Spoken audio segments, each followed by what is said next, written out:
I see that the youngest among us is ready to start, and so am I. Good morning. My name is Frank Corsaro, and as a member of your board of directors, I want to welcome one and all to the First Unitarian Church of Richmond. I've always prided myself on being a family man, doing everything in my power to be the best father, son, brother, and husband that I could be. I believed I had no greater calling than taking care of my family. But we are more than just a family here at First UU. We are a community of communities, seemingly diverse communities of musicians and artists, humanists and Christians, urban and rural, young and old, straight, cisgender, lesbian, gay, bisexual, transgender, and queer. Communities diverse in race and culture and religious faith traditions. At First UU, our mission is to enable each community to overlap and intersect with each other in increasingly wider circles of love and care and respect. All communities are welcome in this sacred space. Your community is welcome here. Because yes, we are more than just a family. I would love to hear and learn more about your communities. Look for me after the service in the Narnex out by the welcome desk. Just brief reminder that next week, next Sunday is our last single service. It will also be our annual water communion. And then on Sunday, September 10th, we will go back to 2 services, 9 a.m. and 11 a.m. Enjoy today's worship service.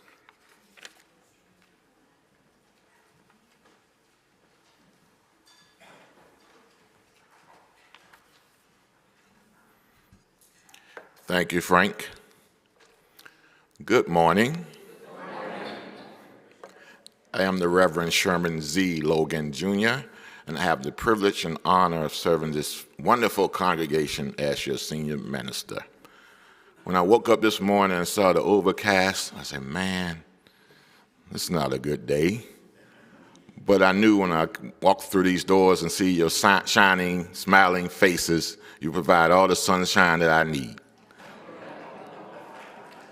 You can clap. So it's so good to see all of you here this morning, those who are joining us in the Great Hall and those who may be joining us virtually. And I'm so glad that you're here. Joining me this morning as the worship associate is Drew Fritley.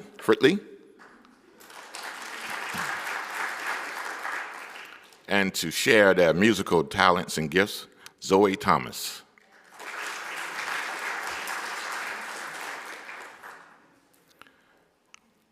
So now I'd like to invite any visitors who are joining us today, if you're comfortable, to introduce yourself. We have the minister of the mic, Jamie, and so if you raise your hand, and when she arrives, please stand and tell us who you are and where you're from. Are there any visitors? Good morning. I'm Sharon from Chesterfield County. Good morning.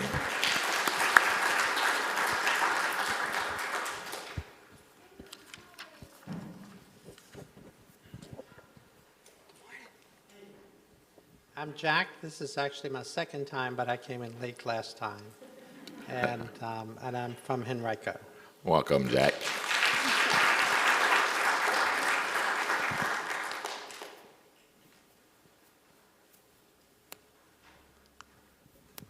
Okay, thank you, Jamie. Thank you so much for being with us this morning. We're so glad that you're here.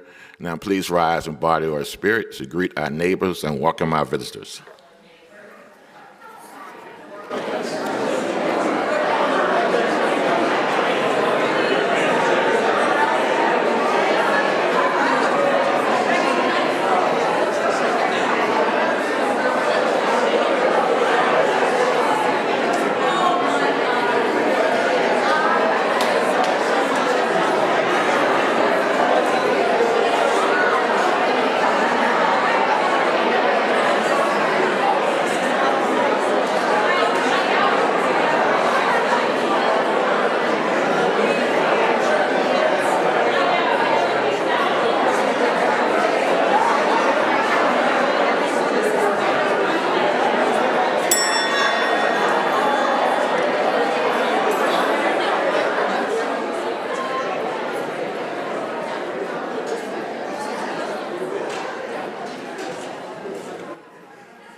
much I let the fear take the wheel and steer. It's driven me before, and it seems to have a way wanting us to appeal. Lately, I'm beginning to find that I should be the one behind the wheel. Whatever tomorrow brings, I'll be there. Open arms and open eyes, yeah. Whatever tomorrow brings, I'll be there. I'll be there.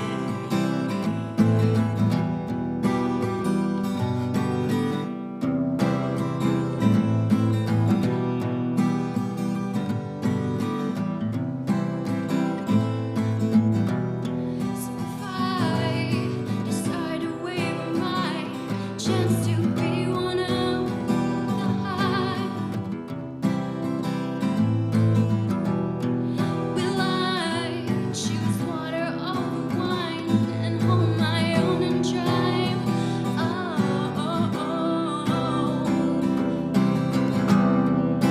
It's driven me before, and it seems to be the way that everyone else gets around. Lately, I'm beginning to find that when I drive myself, my light is found. Whatever tomorrow brings, I'll be there. Open arms and open eyes, yeah. Whatever tomorrow brings, I'll be there.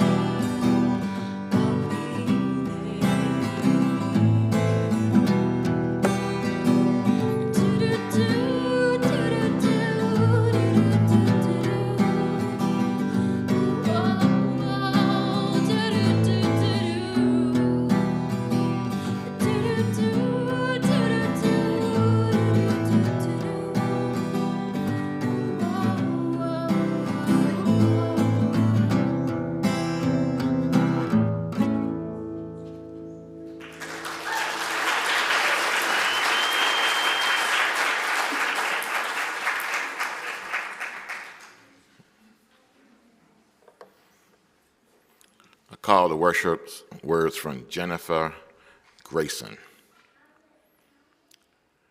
We come together every week, bound not by creed or a mutual desire to please one God or many gods, yet we are drawn together by belief that how we are in the world, who we are together, matters. We come together in the knowledge that love, not fear, can change this world. Come, let us worship together.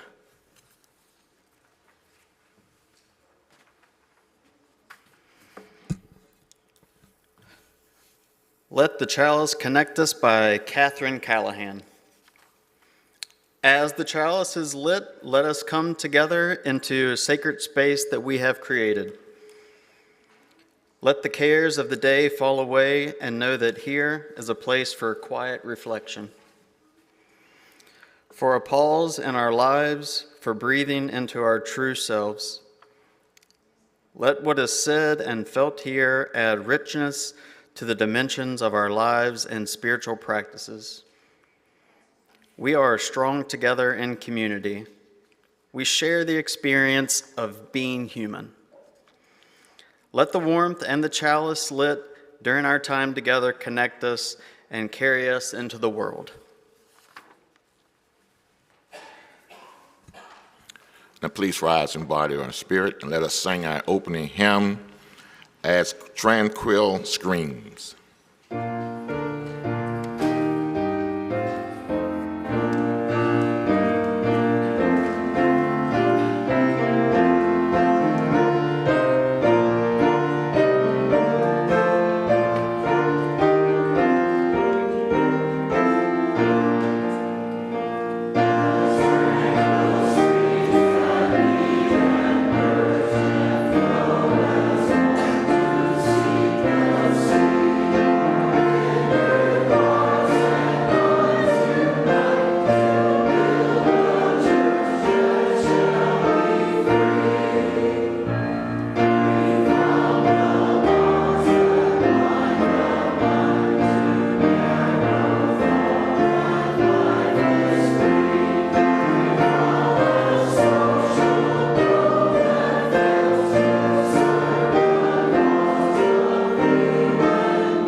I want to talk about the communal connections from two people here that I've gathered from that connect, nature and life from like the cosmic scale down to our community here in Richmond. And the first person is Howard Thurman. Howard Thurman's a philosopher, theologian, civil rights leader. The next is Robin Wall Kimmerer, who wrote Brady and Sweetgrass, environmental and forest biologist, and she's the director of the Center for Native Peoples and the Environment. The first is Robert Thurman, and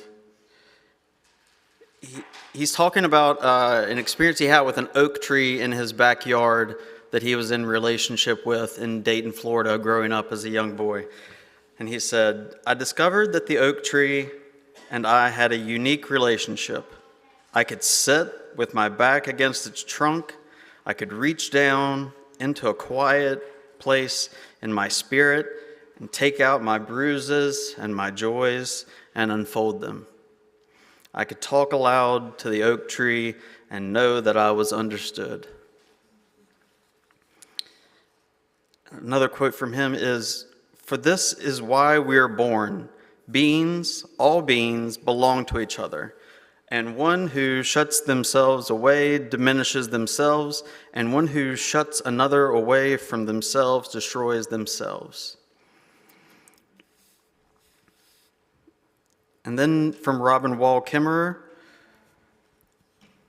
"Though Earth provides us with all we need, we have created a consumption-driven economy that asks, what more can we take from Earth, and almost never asks, what does Earth ask for us in return? Nature asks us to give back in reciprocity for what we have been given, through gratitude and ceremony and stewarding the land, through science and art and the everyday practice of reverence. Reciprocity is rooted in the understanding that we are not alone, that Earth is populated by non-human beings, wise and inventive beings deserving of respect. We're showered every day with gifts, but they are not meant for us to keep. Our work is to enjoy them and pass them along as the gift and trust that what we put into the universe will always come back to us." And just as it was said at the beginning of the service, and we're a diverse community of communities here, and our sunny faces here can come into community with each other, and we're all finally woven in this like interdependent web, and we can show up for each other in generosity and love, because when we all do well, we all do well.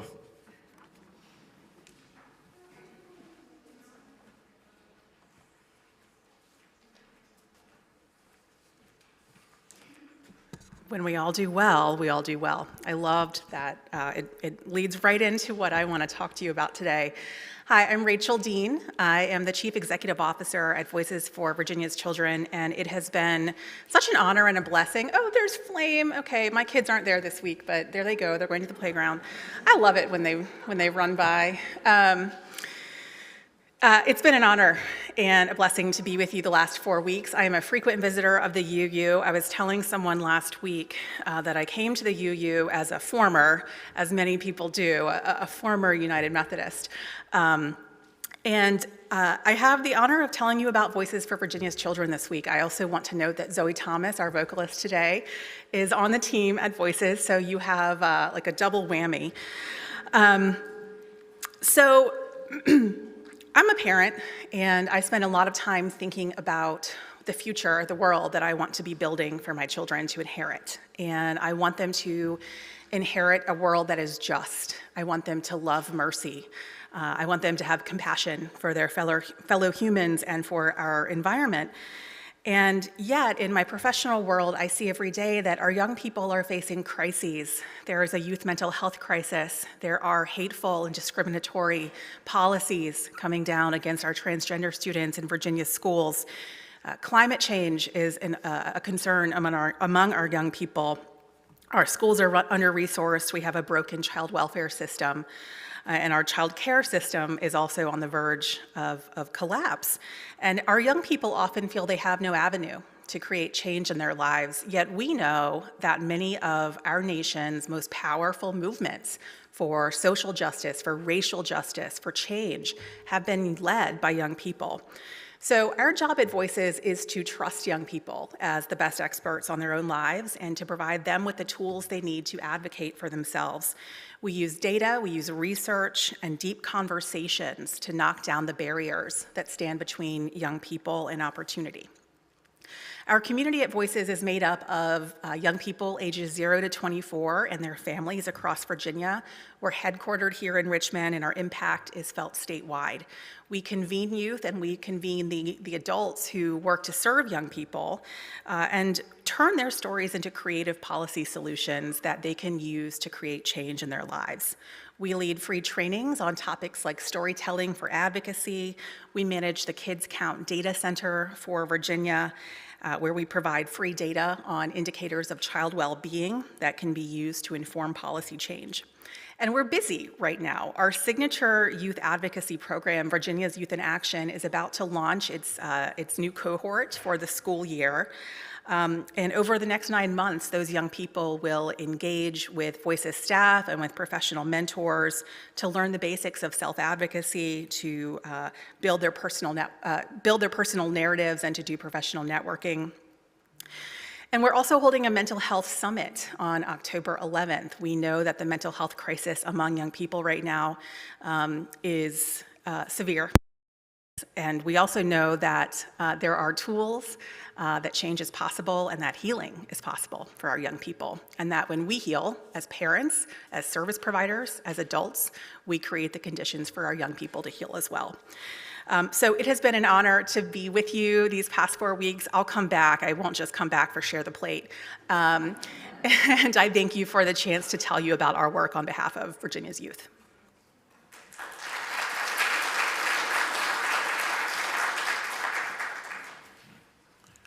Thank you, Rachel. And when you come back, we'll get you to join. Please look at the monitors for ways to give. An offering will now be taken and most graciously received.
As we prepare for meditation and pastoral prayer, I just want to take a moment to ask you to hold in your hearts the family of the 3 young black folks who were killed in Jacksonville, Florida on yesterday just because they were black.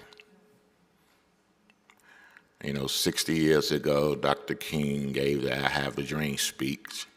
And unfortunately, there's still work to be done.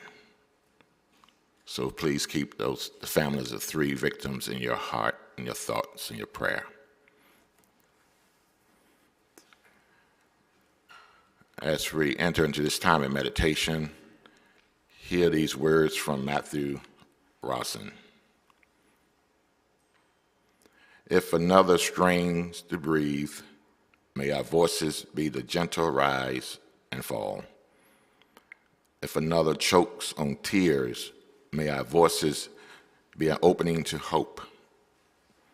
If another has forgotten, may our voices be a memory of well-being. If another adrift, may our voices be the calling of community.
Spirit of love and compassion, divine source beyond naming.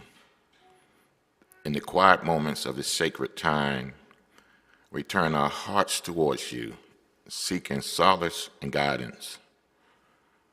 We come together as a community, united in our shared yearning for connection, understanding, and healing.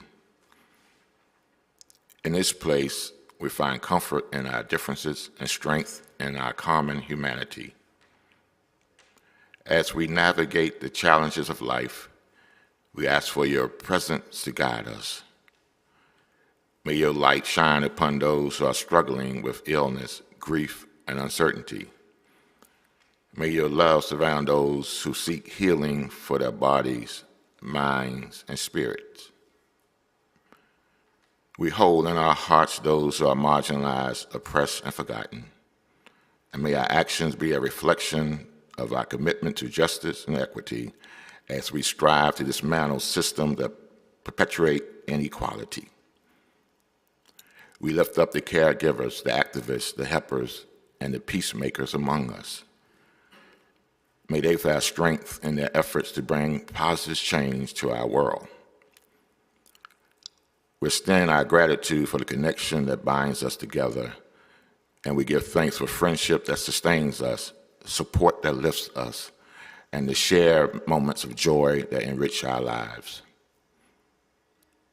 As we go forth from this time of prayer and reflection, may the spirit of unity and compassion guide our steps.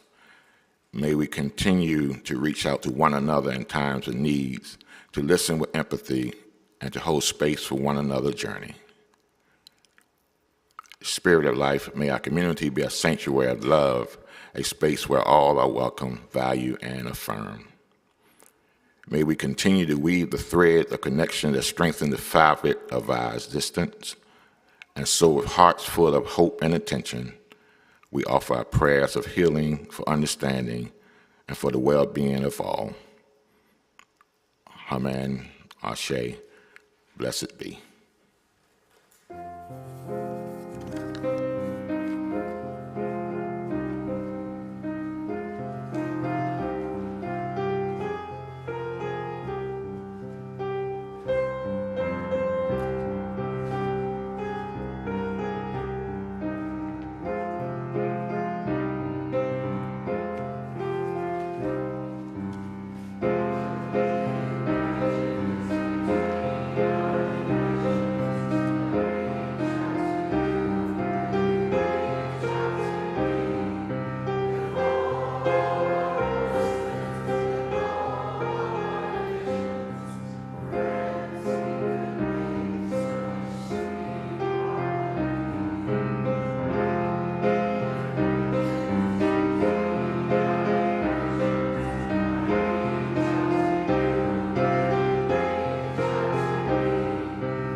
Our next reading, Show Up Hungry by Elizabeth Wynn. I got off work at 7 p.m. and did the thing where you chase a bus a little bit, but then realize you won't make it and walk sheepishly back to the bus stop. I'm already an hour late for Sunday singing at the Lucy Stone Cooperative, a UU affordable housing co-op in Boston. I'm still ambivalent. I could go home to Netflix and grilled cheese, or I could choose particularly to warm carbs. Or I could get on the bus to the community where I was first a member of the planning team and now a board member, the place where despite my leadership role, I still find myself questioning whether and how I belong. I give myself a little pep talk, reminding myself that I'm allowed to show up late and hungry and in need of a song, reminding myself that being in community means offering care and being cared for, bringing my shiny self and my not so shiny self. When I arrive, there's a teapot of hot water and a plate full of fat dates on the table. A friend presses a bowl in my hands, and there's broccoli soup. We sing Amazing Grace. The wonders of accepting love have made me whole and real. Community is covenant. It's the promise of a bowl of soup and a song at the end of the day. It's love in the form of a house on Moreland Street that has said that it doesn't matter that I don't live there anymore, that I'm too unwelcome on Sunday nights. Lay bare, it is the succor and accountability of doing things together that we cannot do alone. I'm not always at my best self in communities I love.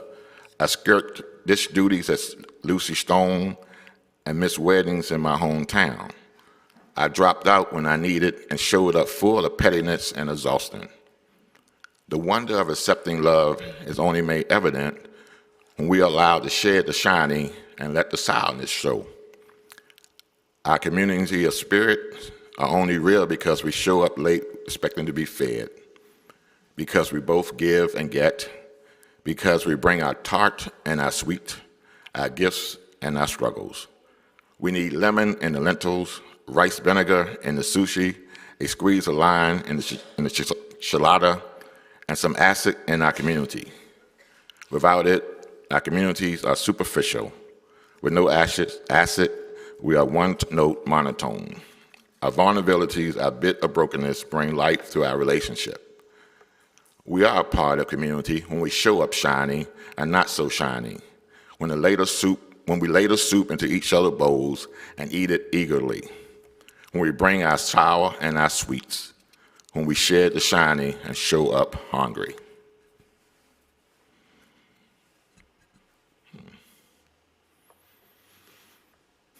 Growing up in the Logan household, Sundays were always reserved for church. And unless we're too sick to leave the house or away on vacation, we always attended church, no excuses. The day started at the crack of dawn when we got out of bed, put on our Sunday finest, and prepared to spend practically all day at church. Sunday school at 9, worship services from 11 a.m. to 2 p.m. You see why I became a UU. And then we would go to a member's house who lived near the church for supper and turn around to return to our afternoon or evening service. And we returned home at 6 or 7, which made a long day for my sister and me. So as a child, I didn't understand why did I have to spend 8 hours at church. But as I grew up, I learned that attending church wasn't just about listening to preaching, memorizing Bible verses, worshiping and praising the Lord. You see, our services were televised, so we could have stayed at home and watched the service later that evening. And I could have spent my Sundays doing fun things like riding my bikes and shooting hoops with my friends. However, my parents wouldn't allow that, so I was confined to the pews on Sunday morning. But I did learn a valuable lesson of why going to church every Sunday was important to my parents. it wasn't just about going to church. It was about the importance of community. And attending in church was important for building community. It was a place where we would see familiar faces, have Sunday dinners, raise money for the church and families in need, visit the elderly, the sick, and provide daily lunches at our soup kitchen. You see, the sense of community extended beyond the walls of our church. Another important lesson that I learned, that the Black church provided Black people with strength, support, and solidarity in a society that often marginalized and oppressed them. It served as a focal point for the community, offering spiritual comfort, mental guidance, social services, political activism, and cultural expression.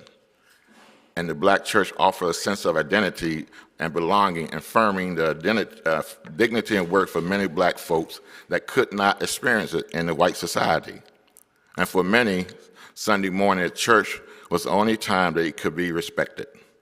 The church was not just a place for worship, but a place for empowerment. So growing up in the Black church taught me the importance of community. Now, beloved, community is not just about a group of people living in proximity. The essence of community lies in the ability to provide a safe haven for individuals to be their authentic self without fear or judgment, where empathy and understanding intersects with personal experience, forming a living, breathing entity that transcends the transactional nature of our outside world. It is a place where we come together to celebrate life's joys and support one another through trials and sorrows and struggles. Community offers a sanctuary of presence. It is a place where we can disconnect from the noise of the outside world and engage in deep, meaningful conversations that nourish our souls. It is in this interaction we find the space for transformation to reflect on our values, to explore our belief, and grow as individuals. A space where we can create the tapestry of shared experience that weave us into a strong and resilient network, and provide a support system that lifts us up, remind us of our inherent worth, and help us find purpose and meaning for our lives. Now, community can also offer us a sense of belonging and connection and provide an opportunity to build relationships. These relationships can be a source of support, encouragement, and accountability, and it can be a space where we can be truly seen, heard, and valued, a place where the formerly excluded are included. It can also be a space where we can share our stories and experience, good and bad, knowing that we are a part of something larger than ourselves. The sense of belonging provides comfort and reassurance, especially in challenging times and uncertainty. Now, community is more than just a collection of individuals. It is a living, breathing entity that thrives on shared experience, laughter, and tears. And we find companionship that uplifts us in times of challenge and multiply our times of celebration. And when we come to a place seeking community, we recognize the immense value of being a part of something larger than ourselves. We yearn for the feeling of belonging and the sense of purpose that comes from contributing to a shared mission. And we tap into the transformative potential of being united in a common cause through collective action and shared endeavors. So you know, when I meet folks who express interest in becoming UUs or joining this congregation, one of the questions that I always ask is, what are you seeking? And the answer that I most often hear, we are looking for community. So then I'll ask these questions. Well, what are you hoping to find in this community? What are you willing to bring to this community? What are you willing to do to be part of the community? You see, when folks enter these doors seeking community, there is a yearning to connect with others, to share our values, dreams, and concerns. They seek space where they can find kindred spirits, where they can share their stories and experiences. However, we can find community when we open our hearts and minds to the truth and to truly listen to one another.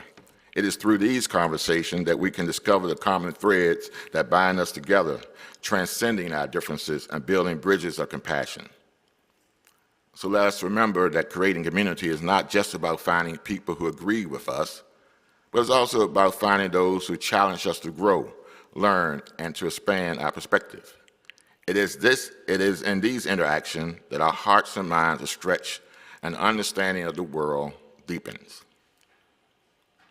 So how do we come together in community? For many UUs, community is the bedrock of our faith. We build a strong community by building brick by brick, step by step. We build community by knowing that we will make mistakes. We're not perfect, but in order to build a community, we have not only to be willing to offer our hearts and minds, but we have to show up. Showing up is the act of presence and commitment.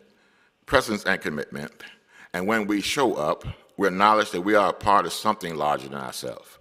We embody the spirit of interconnectedness that lies at the heart of our UU faith. The bonds that connect us are reinforced by attending gatherings in person or virtually, participating in discussion, engaging in shared activities. And then we send a clear message that we value the relationship that we form in our collective journey. And when we show up in community, we become active participants that share the work of building a just and compassionate world.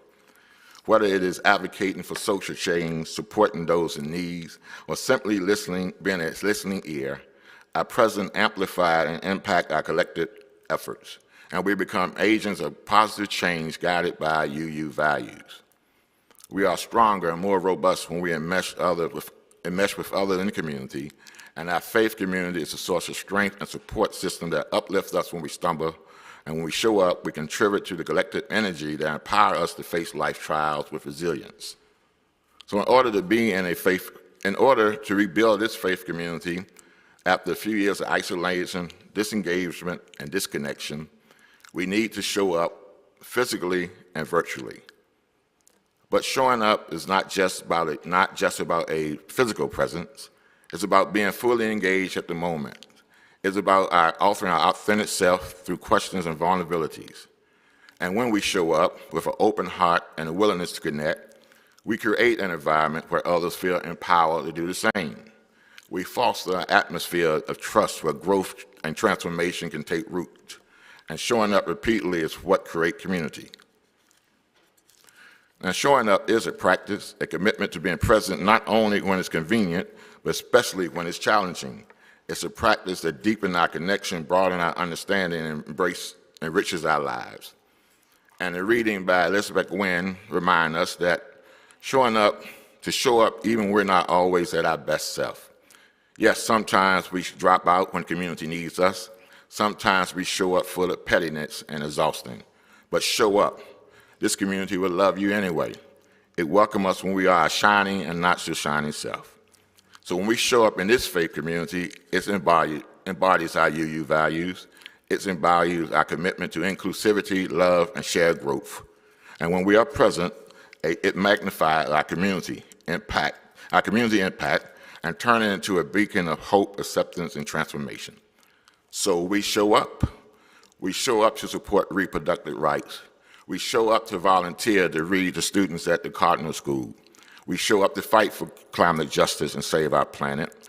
We show up to fight against gun violence that plagues our city and our nation. Yes, beloved, we show up. We show up to dismantle white supremacy and systemic racism and all kinds of oppression in our society. We show up to support our local educators and school system who are under siege by negative forces in our community. We show up to fight for economic justice. We show up whenever there's a neighbor in need. We show up to this congregation with our time, talents, and treasure. We show up because that's what we UU do. We show up. So let us show up physically, visually, and emotionally. By doing so, we enrich our lives and those around us. Now, building and nurturing a community require intention and effort, and it's not merely a place where we show up, but a living organism that thrives in our care and attention and love. And we cultivate the bonds that sustain us in a small act of kindness, the willingness to listen, and the dedication to show up consistently. So let us continue to embrace the transformative power of community, knowing that with its embrace, we discover our place in the world and the limitless potential to create a more just, compassionate community for all. Show up. May this be so.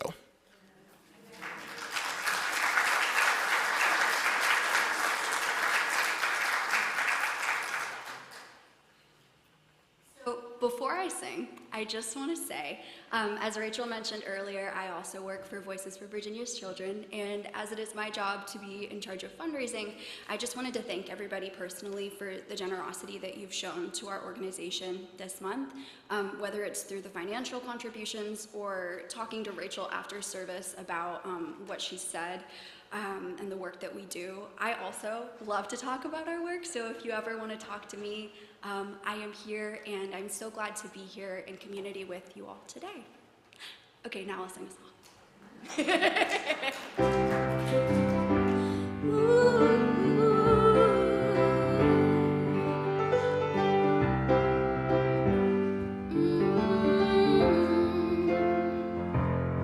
I'm having so much fun on my own. I want to tell somebody. I'm having so much fun all alone. I want to let somebody know how good it feels to be alone. How good it feels to be alone. I'm having so much fun on myself. I want the whole world to know that I don't need anybody else to roll my boat. And how good it feels to have nobody to make conversation with. And how good it feels to have nobody to keep up relations with. How good it feels to be alone. How good it feels to be alone. Oh, but I get so afraid when it's late at night. I stare up at the sky, looking for light. And then the cold comes over me, and I know this ain't right. I remember nobody should be living alone. How good it feels to have somebody to keep conversation with. How good it feels to have somebody to keep up relations with. How good it feels to have a friend, be together again. How good it feels to have you.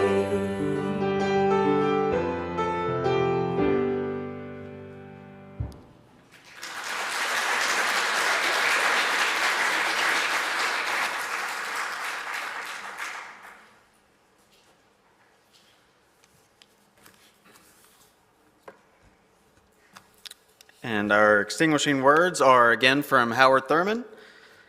He said, "A strange necessity has been laid upon me to devote my life to the central concern that transcends the walls that divide and would achieve the literal fact what is experienced as literal truth.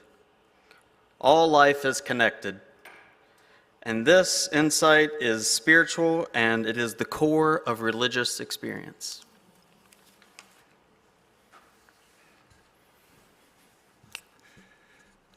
Before I give the benediction, I want to thank all of you for showing up this morning. And let's continue to show up, because we have a lot of work to do. This community needs us to show up. Now please rise in body and spirit.